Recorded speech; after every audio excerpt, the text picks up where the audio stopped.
1 year ago today, the last U.S. troops left Afghanistan. 11:59 p.m. local time in Kabul, the final U.S. military transport plane took off, ending the longest war in U.S. history. In the preceding weeks, the U.S. and allied nations helped evacuate some 122,000 people, mostly Afghans, who were trying to leave the country as the Taliban regained power. Today, we look at what's happened to Afghan refugees over the past year. For those Afghans trying to rebuild their lives in the U.S., many have faced significant obstacles. The news organization Reveal from the Center for Investigative Reporting recently reported the U.S. government has approved less than 2% of Afghan applications it processed for humanitarian parole. According to documents obtained by Reveal, 66,000 applications for the I-131 program have been filed for Afghans seeking humanitarian parole in the U.S. The documents show U.S. Citizenship and Immigration Services has processed less than 8,000 of the applications. The agency approved just 123. Meanwhile, the agency's already approved more than 68,000 applications from Ukrainians since launching a separate program called Uniting for Ukraine in April after the Russian invasion. The U.S. has also requested Afghan applicants pay a $575 per person fee, while applicants for Uniting for Ukraine program face no fee. Reveal reports U.S. Citizenship and Immigration Services has collected nearly $20 million in fees from Afghan applicants since last July. In a moment, we'll be joined by Najib Aminy, a reporter with Reveal. But first, I want to turn to an excerpt of an interview he conducted for Reveal's weekly radio show. In the clip, he interviews an Afghan woman named Nilofar. She is a former teacher still living in Afghanistan. Fearing for her safety, she applied for the humanitarian parole program months ago. It has been a long time since we applied for HP, but still we do not hear any response from USCIS, even positive or negative. We are still waiting. What is that waiting like? We are in our homes. We don't go out. We don't go shopping. We don't go park. We don't go anywhere. We are just stay at home in a very bad situation and very bad economical and also mental situation. We do not know how long we can continue to stay safe. An excerpt from Reveal's weekly radio show and podcast. We are now joined by Najib Aminy. He is a producer at Reveal from the Center for Investigative Reporting. His recent report, titled Afghanistan's Recognition Problem. His parents left Afghanistan in the 1970s. It's great to have you with us, Najib. Talk about your findings. I mean, the comparison with Ukrainians is stunning. Amy, just humbled to be here. I think, just to paraphrase from your words, I think we at Reveal, started to look into this after hearing from, just from myself personally, hearing from other family members, other legal advocates, other people in the community, that this was a pathway that, tens of thousands of Afghans had, looked at a year ago. And, for months, just silence. And then by December, some rejections came through, but very few applications were granted. And so USCIS had publicly shared some numbers, but things didn't really seem to add up. And so back in February, the team at Reveal FOIA'd USCIS and looked into these records, and the numbers are they're just stark. Not just the numbers, but even just the approaches to the two different programs.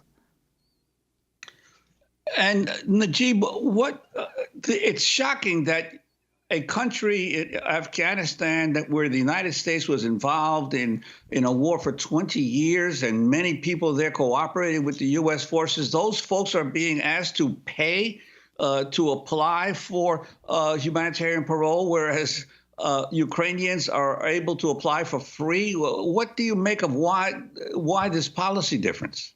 So I think the root is down to the immigration system. And so Afghans at the time were looking at different immigration pathways. There was a special immigrant visa.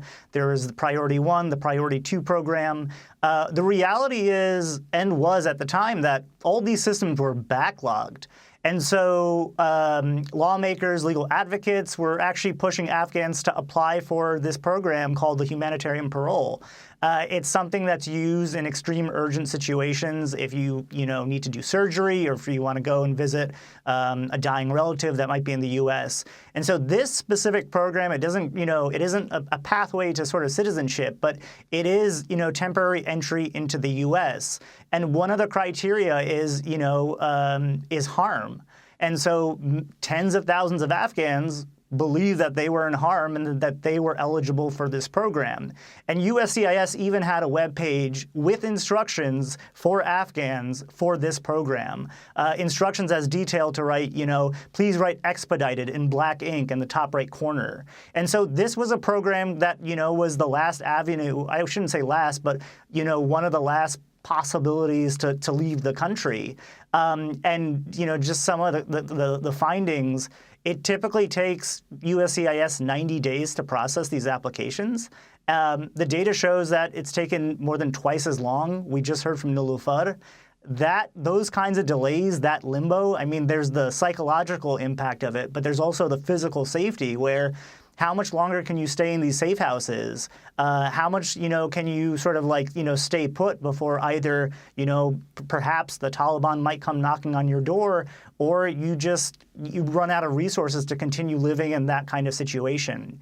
And so going back to your question, Juan, why are people paying $575 for an application fee when Ukrainians are offered a different program where there is no fee? That comes down to a decision made by the Biden administration to say, for Afghans, this is the path for humanitarian parole, but for Ukrainians, this is the path for humanitarian parole. Now, I want to be clear, Ukraine is very much an active war zone, and legal advocates are all for the Uniting for Ukraine program. In fact, if anything, it's kind of the model of what humanitarian parole should, maybe, needs to be. But the discrepancy or the idea that here's a program that rolled out months after the departure from Kabul, and it's still only being applied for Ukrainians, whereas Afghans are still in this state of limbo. I just think a lot of people in this community, in this diaspora, legal advocates, they just have a lot of questions. Let me ask you, on Friday we interviewed Anatol Levin, Senior Fellow at the Quincy Institute for Responsible Statecraft, about the disparity between how Ukrainian refugees are treated here, how many are accepted, and how Afghan refugees are welcomed here or not. This was his response. Well, the response to Ukraine has obviously been, and Ukrainian refugees has been vastly more generous.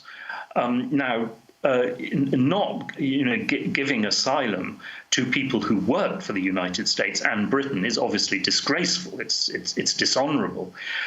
I have to say, though, that when it comes to much larger numbers of refugees from Afghanistan, as we have seen from previous generations of migrants to the West, there has been often real problems with integration. And therefore, even in the first generation, let alone the second generation, with some of these people, who have come to the West as refugees, then turning to extremism and terrorism.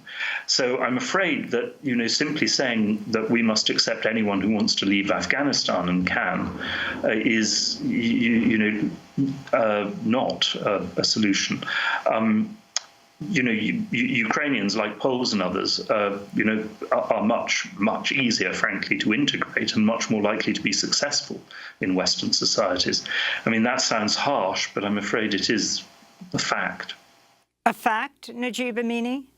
I'm perplexed as to why he would even say that out loud. How to answer this question? I think let's break it down like this. There's so much focus on just Afghans who might have a connection to Western governments, if they were translators or if they worked with the forces. And I think let's even unpack that before addressing the previous speaker.